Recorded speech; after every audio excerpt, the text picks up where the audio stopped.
The story begins by telling us that, in 10 years, the kingdom of the Eastern Federation will fall into the hands of the 5 great sins, leaving everything in ruins in their wake. To prevent this, our protagonist has become the guardian of each of the 5 sins. Still, he didn't expect it to be so serious, and the exhaustion is clearly visible on his face. He reveals that he was an overworked employee who used to work 78 hours a week, and suddenly found himself possessing the body of a noble in a fantasy world. The problem is that, in this world, he is illiterate because the language is completely different, and worst of all, he lacks any special powers. On the bright side, he's served all the food he wants, and after dinner, one of the maids offered to give him a bath before bed. Soon after, he was already in the tub being lathered by 2 charming maids. Basically, he's a young master of a count's family where he can be useless and spoiled, and that's the life he's always dreamed of, though he doesn't know where he is. A maid reminds him that the other young masters will return tomorrow, so he should go to bed early tonight. The protagonist asks who they are, to which the maid replies that they are Leo and Tonio, confused because it's strange he doesn't know his own family. He thinks that Palacio is a name that sounds oddly familiar, and then grabs his head in despair as he realizes he's in Psychodelia. That's a turn-based role-playing game he used to play whenever he had free time, and the thing is, regardless of the path you take, the moment the 5 great sins appear, wrath, greed, sloth, pride, and obsession, the kingdom begins to fall uncontrollably. Among those affected is the Palacio house, where the eldest son, Leo Palacio, was known as the king of the affectionate, and the second son is Tonio Palacio, nicknamed the king of narcotics. The Palacios are a family of troublemakers who are part of the submission phase before the main episode begins. Now seeing it with his own eyes, he drops to his knees, remembering that in the game, the main character had the submission task of investigating this family, who run a criminal organization called Avalon. At this moment, he wants to believe it's a joke, since the Palacios are the first to be destroyed by the 5 great sins, and he is currently the 3rd son of this house and just an extra villain. Already in bed, he prayed to return to his life of labor exploitation, since living a life of luxury makes no sense if he's going to die in 10 years anyway, crying even more because he had the bad luck of possessing a character without powers. However, he then realized that's not entirely true, because knowing the future makes him almost a prophet. Moreover, he came up with the idea of eliminating the causes of this world's downfall, so he decided to reform and raise the 5 sins properly for the sake of a peaceful life. He assumes it should be possible since they're just children, even though he has no powers. 2 months later, one of his men informed him that they had rescued the orphans from the Eastern Orphanage, that is, the Human Testing Center, and left the management of the orphanage to a girl named Yusha. This man is the knight Evan, and Alan praised him for his great skill. Evan asks if that's a compliment, since it doesn't show on his facial expression, to which Alan replies yes, and in fact, he hopes to keep working with him, although Evan doesn't think he'll get used to that fake smile anytime soon. Alan remembers that the real owner of this body used to be very obvious with his emotions, which is completely different from his case. Regardless, Evan thanked him for the compliment, and Alan thinks he's a rare character in Psychodelia, because he remained honest and loyal even amid all the betrayals, so he hired him as soon as he found him. Evan mentions that the mission's purpose was to save the girl named Yusha, and it didn't take long to see why, because it was clear she wasn't an ordinary child, even to him, who has worked as a mercenary for a long time. When he found her in the cell, he saw she was so strong that he didn't understand why she simply surrendered when imprisoned. That's why he's curious to know why Alan brought her here, since keeping her in the new orphanage offers no benefit. Alan agreed, and yes, it seems he's neglecting her instead of making use of her, but leaving her like this is part of his plan. He remembers that Yusha Bludia is a non-human who signs a contract with a being from another world for her powers, and she will become the wrath of the 5 great sins to eliminate hundreds of thousands of people. But she shouldn't become wrath if she grows up in peace, believing he has finally dealt with an imminent danger. Now he'll give an excuse saying it's not yet time to bring Yusha in, which surprises Evan, and Alan asked him to make sure no one talks about this. Also, he must sponsor the orphanage with sufficient funds, and he wants Evan to give this letter to Yusha. It's simply to check on her, and he thought he should reassure her somehow, since she's been through a lot. Evan went to fetch his horse to deliver the letter, while Alan was still unsure whether it would truly calm Yusha, but at least it was worth trying.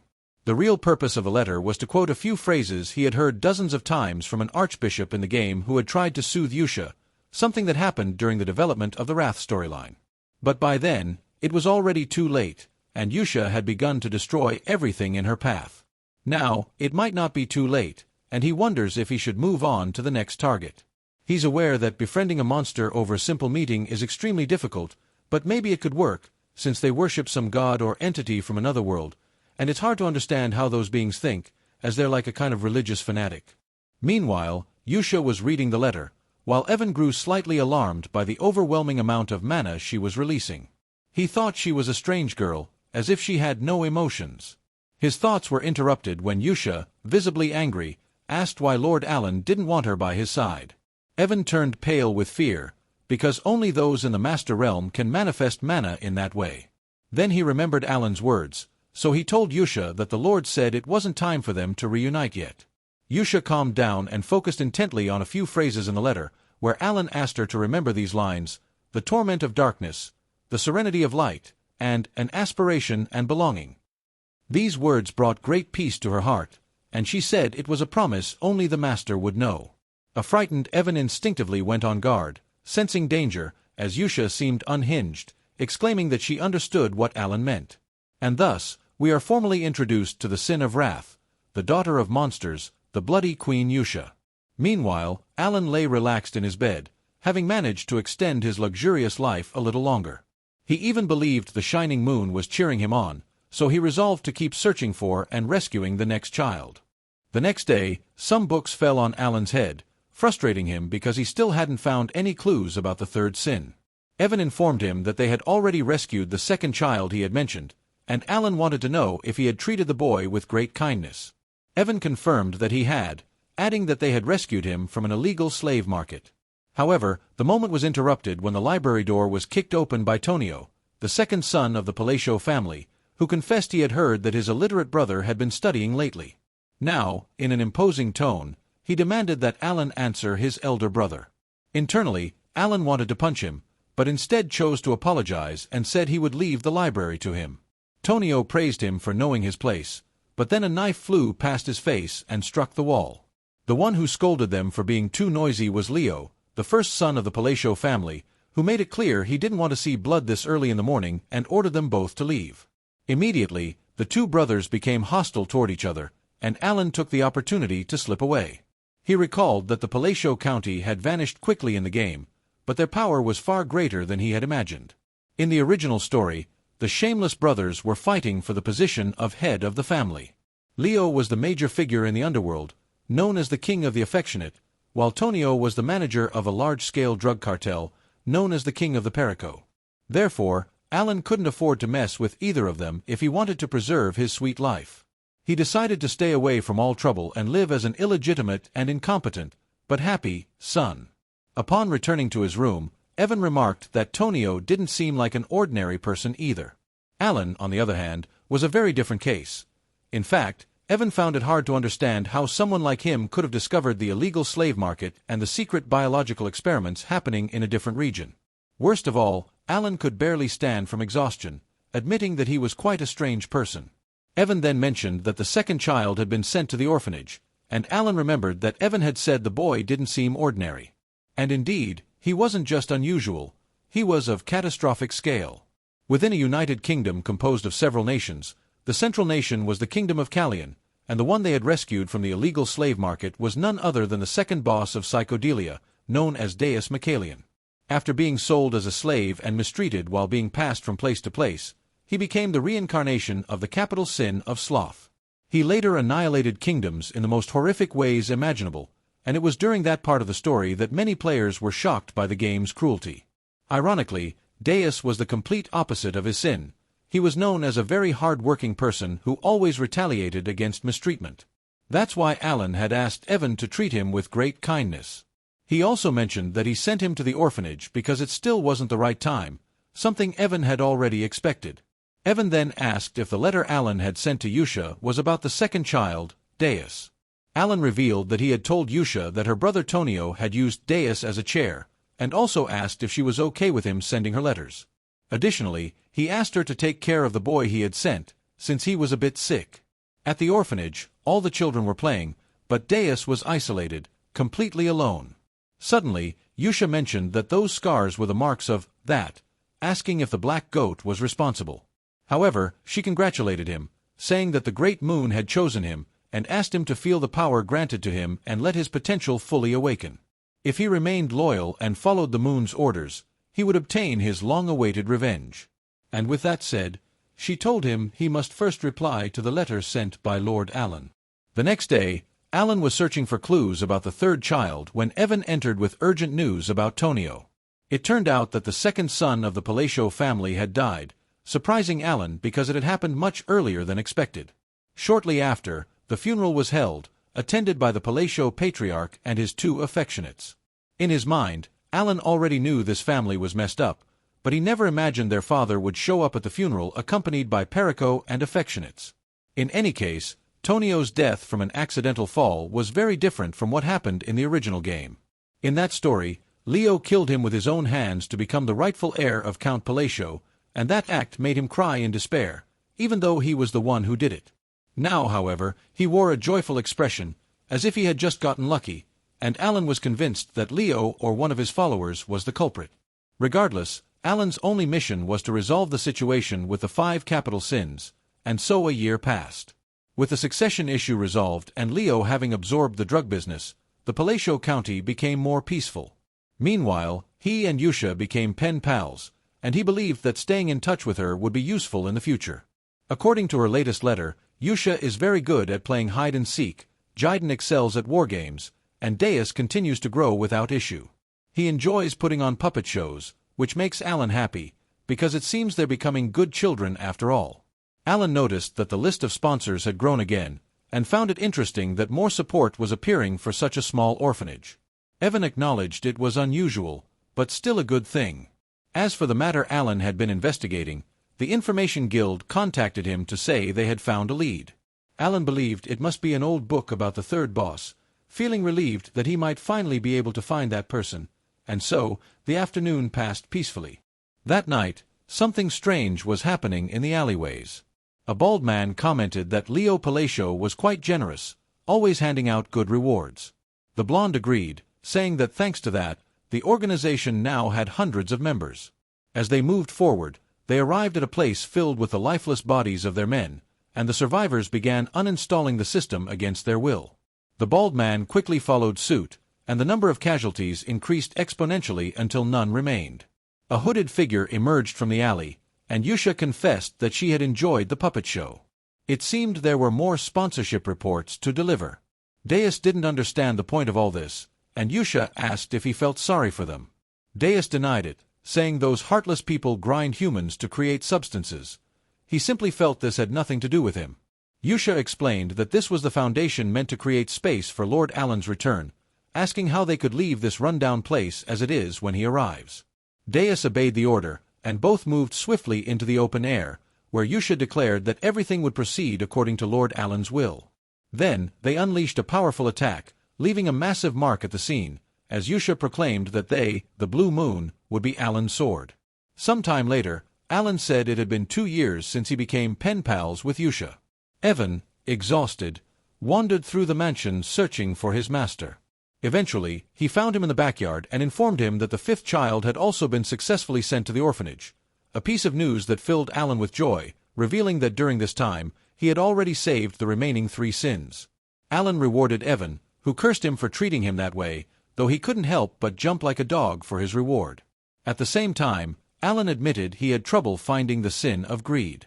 But having Evan work using his knowledge of the game made things run smoothly, so he gave Evan a well-deserved break, making it clear that everything related to the orphanage was now complete, which was a relief for Evan. Still, he wanted to know if Alan was truly happy. Alan replied yes, though Evan wasn't convinced, but Alan insisted he was smiling right now, and Evan played along to avoid contradicting him further. Later, Alan reflected that he hadn't expected things to go so well. He remembered the bosses of Psychedelia, who had become the 5 sins as a result of their horrific pasts. The chances of rescuing them before they were corrupted had been low, and he had worried about saving them after they had already been broken. Evan handed him a letter saying, as usual, things were going well, revealing that the orphans used to seem like broken dolls, but now they had begun to shine. Alan figured they didn't need to hire a separate caretaker for them, and to be honest, he hadn't expected Yusha to do such a good job on her own. He believed it was due to her character background, which made her feel sentimental toward the orphanage. He considered Yusha to be quite a pleasant girl in some respects. In the letter, she said everyone was doing well, and some were growing particularly well, so Alan didn't need to worry about Deus at all. Nor did he need to worry about the other children. Alan was glad they were all growing up well, and concluded that the environment was truly the most important factor for them. Evan asked when he planned to meet the children. Alan always said the time would come, but it never did. In his mind, Alan thought he didn't plan to meet them at all, though it would be nice to stay close to them. But perhaps, because of how brutal the process was for them to become capital sins in the game, they didn't have personalities he would want to be around. It wouldn't be so bad now that he had rescued them before those events occurred, but he was still afraid of them. That's why he told Evan that maybe in 5 years he would go see them. Still, he needed the skills to protect himself in this dark fantasy world. Fortunately, magical talent was required, and this body was perfect due to its noble lineage. Evan asked if he had heard of the Blue Moon, revealing that it was an organization that had recently gained fame for hunting criminals. Alan considered them good because they were cleaning up the trash, but he had never heard of them in the game, so he assumed they would disappear soon. Evan revealed that the Blue Moon even eliminated nobles, which made him think Alan would already know about them. Upon hearing this, Alan asked Evan to start sleeping next to his room from now on. As night fell, the children at the orphanage began delivering the Blue Moon report, and Yusha asked about the situation in the north. Sealrang replied that she had eliminated everyone, not leaving a single head among the slave traffickers, revealing herself as the sin of pride. The best news was that they hadn't even discovered her identity. She also thought her outfit looked great, and had offered the criminals a deal. If they could look into her eyes, she would spare their lives. But none succeeded. Rinne, the sin of greed, added that all the bodies had been melted. Another child reported that the South had also been dealt with. He had taken care of the illegal human testing grounds and turned the miserable Avalon members into minced meat, revealing himself as Raiden, the sin of obsession. Yusha was pleased that everything was proceeding according to her will, affirming that they existed for the sake of the Great Moon. They formally introduced themselves as the secret organization Blue Moon, which worships the Great Moon. Everything was fine until Deus said they had a problem. Yusha wanted to know what could possibly be a problem when everything was perfect under Lord Alan's will. Deus reminded her that Leo Palacio is the head of Avalon and resides in the same mansion as the Count. While cleaning up the South, he had found a dangerous written order. Apparently, Leo Palacio was targeting the great Lord Alan, and that news enraged Yusha, unleashing such a terrifying aura that each of them began trembling with fear. The letter stated that after Count Palacio's death, they planned to slowly poison Alan to eliminate him. This triggered Yusha's destruction mode. She would not allow it. 2 years later, Count Palacio died, and his death was publicly reported as heart failure. But it was clear that it happened due to substance abuse and his indulgence in the affectionates. Leo then learned that Blue Moon had attacked again the previous night, and everyone had been annihilated without leaving a single witness. During this time, Alan noticed that nobles had become more cautious because of Blue Moon. With nothing else to do, the funeral of the former Count Palacio ended in silence, without a single person mourning the loss, though Leo stared intensely at Alan as he left the place. Later, Evan asked what Alan planned to do, since at this rate Leo would become the new count. He also asked about all the luggage. Alan advised him to pack everything. They were going to flee. Evan didn't believe he was serious, but Alan clarified that they weren't leaving entirely, just heading south. Evan understood he meant Rod Mill, and he was absolutely right. Alan had always planned to move to a small town like that, located south of Palacio. When they departed by carriage, Leo watched from his balcony with clear hostility. But in the end, Alan left without issue, and in his new home, he enjoyed cooking in peace. In fact, Evan was also enjoying the quiet life they were living. Unfortunately, Alan had to return to the mansion 3 days later to attend his brother Leo's funeral. He couldn't believe he was already back, and the strangest part was that his brother had died at a completely different time than expected. Apparently, it was due to a stab to the heart. Alan wondered who could have killed him, and when he tried to investigate further, people were terrified of him, even apologizing just for looking at him. This behavior confused Alan deeply. Evan returned to his side, having found something, and asked directly if Alan was the one who had made Avalon disappear overnight. When Alan turned his gaze, he noticed that everyone avoided eye contact with him. To understand what happened, we must go back to the day Alan left for Rod Mill. Evan had asked if it wouldn't be better to go to a more central city. Internally, Alan refused completely. He had always planned for Rod Mill to be his final destination. After all, he had already saved the 5 sins and, by extension, saved the world from ruin. Rod Mill had nothing to do with the original story, and the Palatial estate was also located there, making it the perfect place for a noble to live comfortably doing nothing. So he told Evan that everything had a reason. But Evan knew him well enough to recognize that he always said that when he didn't want to reveal anything. Alan simply excused himself by saying, "Things are great in that place." His brother, watching him from the balcony, considered the possibility of eliminating him, but on second thought, it didn't matter whether he was alive or not. He had already planned to poison him after their father passed away. However, out of nowhere, Alan said he would discreetly head toward the border, so Leo lost all reason to kill him. He assumed it was due to Avalon's affairs not going well, and Alan simply annoyed him. So he ordered his guard, Alman, to follow the carriage. Alman asked if he wanted him eliminated, which confused Leo greatly. Alman had never responded to any of his orders before, no matter what they were, and Leo couldn't understand why he was suddenly asking a question. Furious, he made it clear that Alman's job was to obey. But immediately, he received a stab to the chest, outraged that Alman dared to betray him. Alman confessed that he enjoyed war and had fun fighting Avalon so far, revealing that he was actually Jiden, a member of Blue Moon.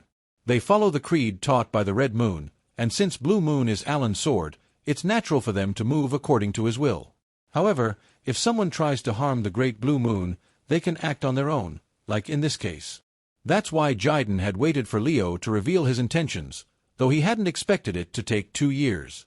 Leo warned that his subordinates wouldn't let Jiden escape, but Jiden informed him that Avalon would vanish along with him forever, calling him unfortunate for wasting the opportunity granted by the Great Moon. Meanwhile, Alan woke up peacefully in Rod Mill, thinking he was in heaven. He could wake up whenever he wanted in such a quiet place, and eat whatever he pleased. This was truly the life of a noble. While considering opening a toast stand, Evan interrupted his breakfast to deliver a letter. Upon reading it, Alan was speechless. His brother Leo had died, and they were requesting his return to the Palatial mansion, thus ending his free trial of heaven. Eventually, he returned to the Palatial mansion, where everyone avoided him out of fear. Evan asked if he had become a shadow leader. Sitting in a corner, Alan wanted someone to explain why he was the villain here. Evan pointed out that Alan was the only one benefiting from all this. After they left the mansion, Leo was eliminated, and Alan had the perfect alibi to become the Count's heir. Avalon no longer existed, so with Leo's death, nothing would bother him anymore. In other words, Alan was now the shadow leader of the county, the one who orchestrated the annihilation of a swordmaster, leaving Alan stunned, as Evan seemed to be enjoying the situation. The important thing was that Alan didn't know where to start. He couldn't think of any organization capable of eliminating such a key figure in the underworld. But then he wondered, what about the group that hunts criminals? Evan understood he meant Blue Moon, but clarified that according to the Information Guild, Blue Moon wasn't behind this. Those people always leave a mark at the scene. However, it was said that Avalon's members had also been eradicated by a sword, and that the path to hell had been opened. Alan remembered that Blue Moon didn't appear in the game, so there was no way a bunch of weaklings could be behind this, especially since they disappeared before the original story began. This made him even more doubtful about who was truly responsible. Elsewhere, Yusha asked if they had left any trace. Rinne replied that nothing was left, and Sealrang added that the only thing left behind was a pile of bodies. Deus returned to base, reporting that only 486 Avalon members remained. Jiden also returned, saying he had sliced everyone in half, which Yusha found perfect. And so, Avalon, the great organization that once ruled the kingdom of Asteria, was reduced to dust in just 5 days. Still, Jiden didn't believe the cleanup was perfect, as he had found something among the nobles connected to Avalon. The Duchy of Altia had a particularly deep connection. In that case, Yusha was sure Jiden already knew what she would say, and everyone began to release their aura as Jiden declared he would handle the matter discreetly. Yusha relaxed, knowing he understood what needed to be done, and asked Rinne if the Information Guild was clean. Rinne replied that they were treating the matter as if it had no connection to Blue Moon. Deus confirmed that everyone in the guild thought the same, calling the incident hell wrought by a swordmaster. Rinne asked if she should continue monitoring the situation, and Yusha affirmed, This matter must not reach that person's ears, something they all understood perfectly. Deus mentioned that that person's family had attacked them first, but Yusha clarified that this wasn't an order, because they are Alan's sword, and a sword must not think for itself. Blue Moon must move only under orders, and she wanted them to remember clearly that Alan knows everything and sees everything, so they must not disappoint him. Deus didn't understand how someone as overwhelmingly powerful as Yusha could be reduced to feeling anxious simply out of fear of being discovered, but in the end, he obeyed the order. All for the Great Moon. At the Palatial mansion, Alan was exhausted. After the funeral, he had endured a full month of endless duties that were driving him insane, completely opposite to the lazy life he had always dreamed of. Although he had made enemies, Leo's death was supposed to happen 6 years later.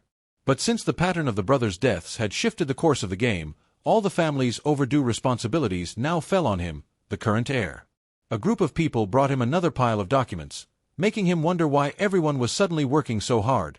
Back when the Count was alive, they used to slack off and skip their duties. The nobles were frightened, thinking Alan was angry, and felt compelled to work harder because they didn't want to end up underground like Leo. Alan finally understood. They were working so hard because they believed he was the mastermind behind the death of his entire family. But all he wanted was for them to manage things without needing his intervention. Evan, meanwhile, said it was quite remarkable. Alan had reached the second level of magic after only 2 years of self-study, proving his great talent.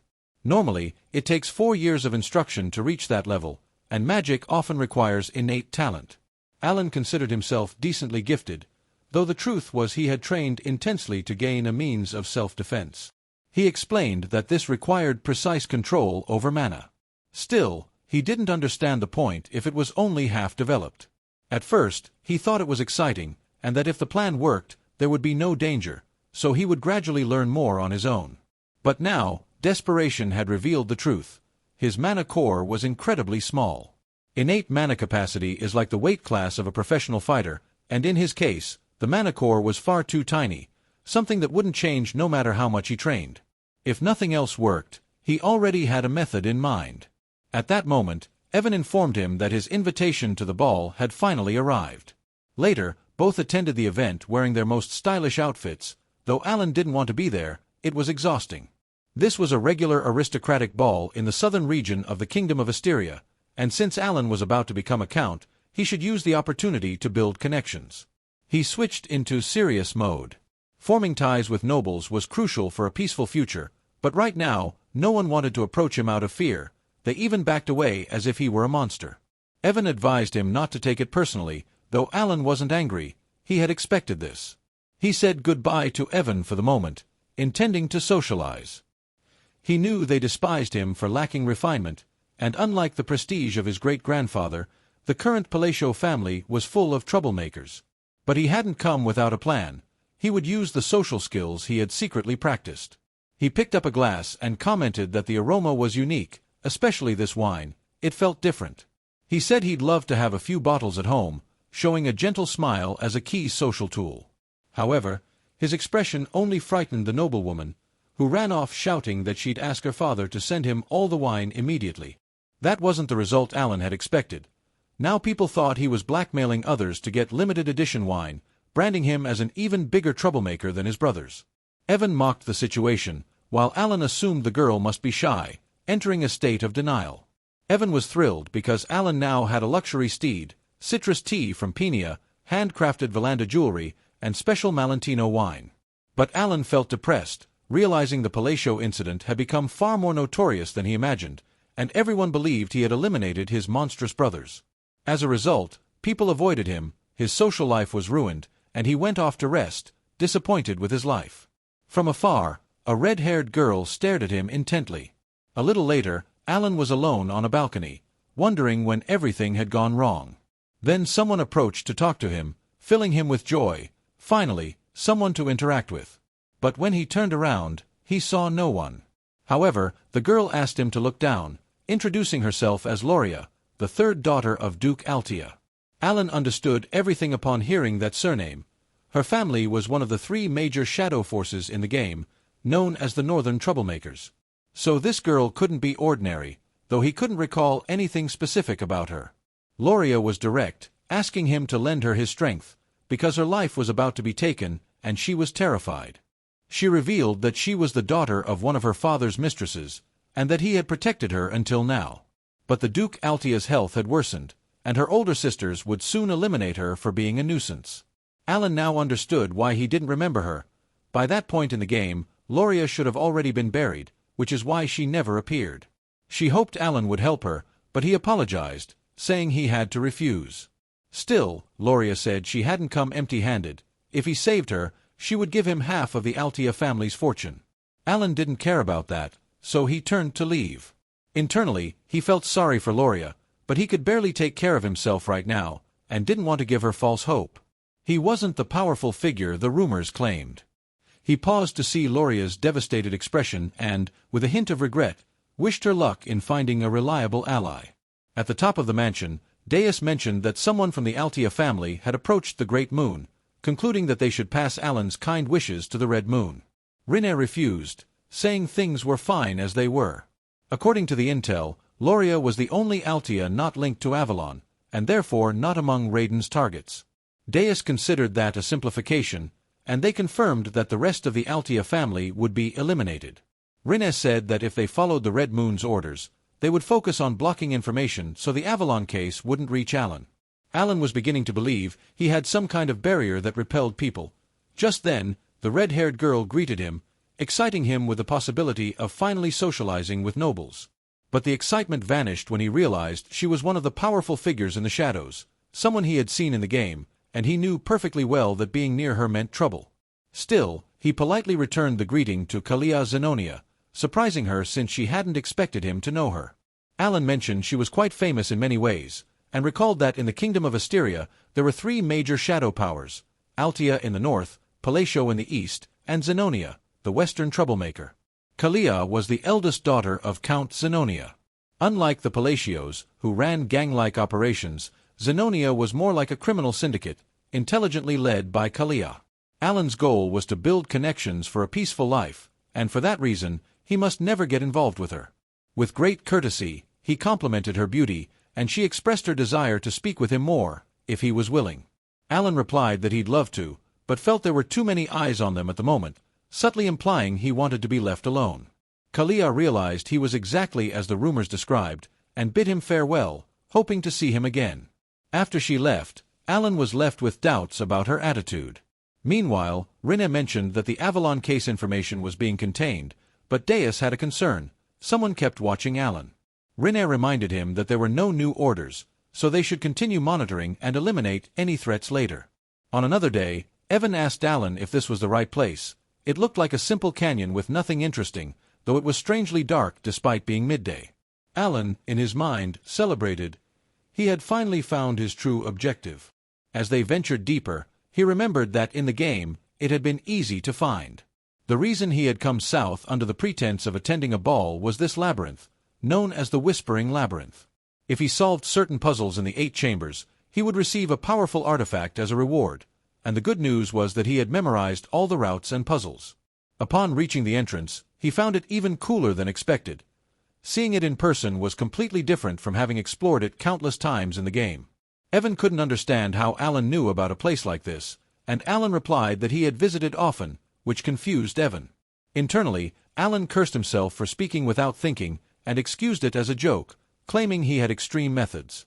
Inside, monsters were being crushed by stone hands, terrifying Evan. If they failed a puzzle, that would be their fate. He couldn't understand how Alan remained so calm in such a situation, and still hadn't gotten used to his actions despite working with him for 4 years. Alan's missions had no pattern. He had just left the mansion, and yet seemed to know everything about this place. He had solved the puzzle on the first try. Despite how strange it seemed, Evan followed Alan because everything he did somehow always led to a good outcome, though he was worried about what Alan was planning this time. Alan felt like he was about to vomit, but fortunately the door opened, and in front of them lay a massive treasure hoard. Alan ignored the fortune, saying they would only take the black ring and then leave. Evan, loaded with gold bars, was curious if the item was useful. Alan told him to leave the treasure alone. It would only cause trouble. Internally, Alan was thrilled. He had finally obtained the oath of restriction. Upon exiting, Evan grew worried about what stood before them. He hoped Alan had foreseen this too, because the piles of rocks in the canyon were actually giant golems. Evan thought this was the worst-case scenario and began planning how to at least get Alan out alive. But Alan stepped forward, saying he would handle everything this time. Escape routes were the first thing to plan before entering a labyrinth. The golems began to attack, and Evan warned him to be careful. Second-level magic wasn't enough to face them. Alan, calmly, invoked the Oath of Restriction, freezing time and shifting into an astral plane, which Alan recognized as the part of the game where option windows would appear.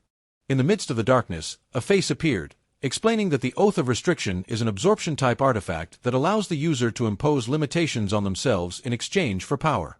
Alan thought that voice made this world feel real. At that moment, the entity commanded him to speak.